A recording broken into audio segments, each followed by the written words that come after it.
Concerns over the low level of the Taramakau River didn't stop the fourth day of competition from going ahead. Same went for the weather.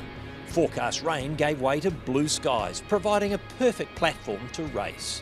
Still, there was trepidation throughout the field. Very challenging, yeah. It's always a tough river. There's big rocks, big boulders. We came down the pleasure boat in a bad place where we shouldn't be, and definitely wouldn't want to do that in a race boat. So a lot of tight corners, particularly coming downstream, and the river's quite low. So yeah, it would definitely be a challenge. So I would imagine most people would be pretty happy just to start and finish the leagues today and get off the river safely. Yeah, it's looking pretty good actually. It's good colour. Just be the sun and just watch out that top section. It's a very busy river, I'd say, in my opinion. There won't be a lot of gain made today. I think everybody's going to be very cautious of it because it will do a lot of damage, and the boys don't want to be working on the boat tomorrow. Mike Pooley led off upstream on the first of 4 40-kilometre legs. There would be no heroics on this river. As you'd expect, Pooley and Kevin Hyde were fast and smooth, beating Roger and Ben Preston on the upstream leg. But neither were quickest. Things were starting to go right for John Derry, and he was finding speed in NZ1. It was his time that topped the leaderboard. The only driver to break 15 minutes. With the gas turbines finding their level, fastest piston driver, Justin Hill, was now firmly holding on to fourth.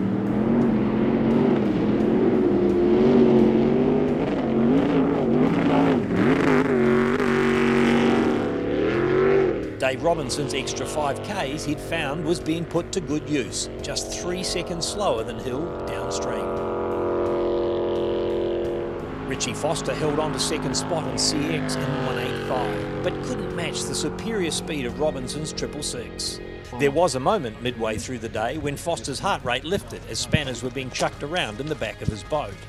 What's going on? No, we're all good. We just started at a couple of funnies at the top, clonking away, so we're just checking wiring and that we haven't lost a tooth or anything like that. Hasn't faulted again since, so just try to fault find and make sure there's nothing going on there. The man from Cave, who lost the electrics in CX44 yesterday, was philosophical about his position. Yeah, unfortunately the brushes on the alternator, the wires in the back there are broken, so just, yeah, simple, stupid shit as usual. Yeah, bugger it. Quick fix though, so we're back going again, hopefully. Yeah, keep chasing.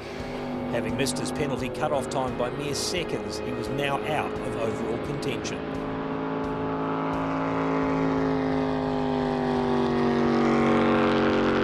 Andrew Scott, though, was still third in class. That did elevate Riley Smith in outright terms, but he was lucky to hold on when a problem on the start line threatened to derail his campaign. The race boat wouldn't get up on the plane, and navman Zane Rich was forced onto the deck to help get them up on step. The wasted time meant next boat, Grant Perry, was right on their tail. And it wasn't helped that Deals Racing was now down on 7 cylinders.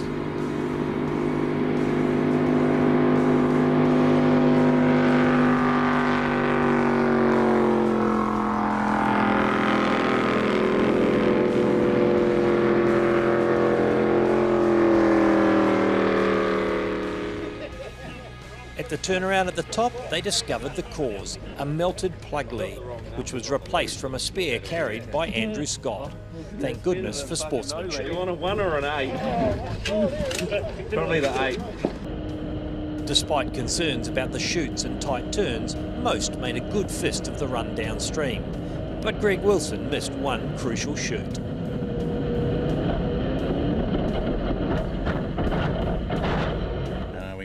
Missed a chute and came down the hard way over a bit of a bank. And we probably got a wee bit of fright though. When we got to the end, it was probably a bigger drop than we thought it was going to be. So. But yeah, we survived. Won't do that again on the next run? No, hopefully not. No, it wasn't much fun. With rain threatening later in the afternoon, the start of the repeat runs was brought forward to help make the most of the sunny West Coast weather.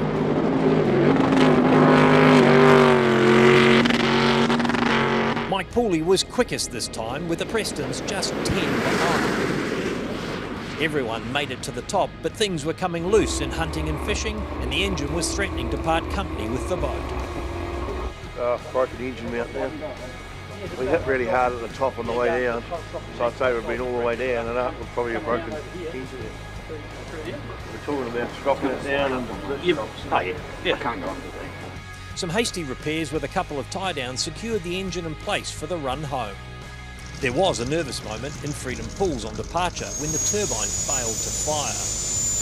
The second attempt was successful and Mike Pooley led off downstream for the final time of the day. Roger Preston was hot on his heels, carving into the 1 minute lead Pooley had at the start, and in the process clinched his second downstream win for the day. With that, he and Ben halved Pooley's outright lead to just 18 seconds.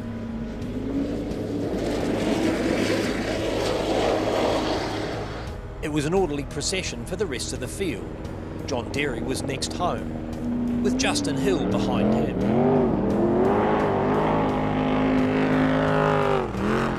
Fifth was fastest CX driver Dave Robinson, reflecting seeding perfectly, as was Richie Foster in sixth. The exception to the finishing order was Andrew Scott, who despite being 7th fastest and 7th to the line on day 4, surrendered 7th outright to Riley Smith, who will be well pleased to get back to his home rivers on the East Coast.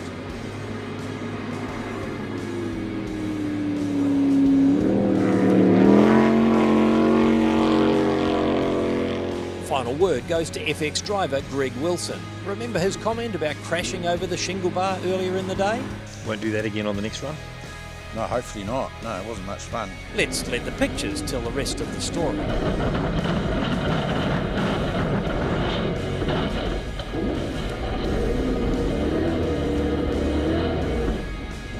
It's a lay day tomorrow, so plenty of time for Greg Wilson and his crew to check the bottom of the boat, while others will be pre-running the rivers set down for the final 3 days of the Golden Homes New Zealand Jet Boat Marathon.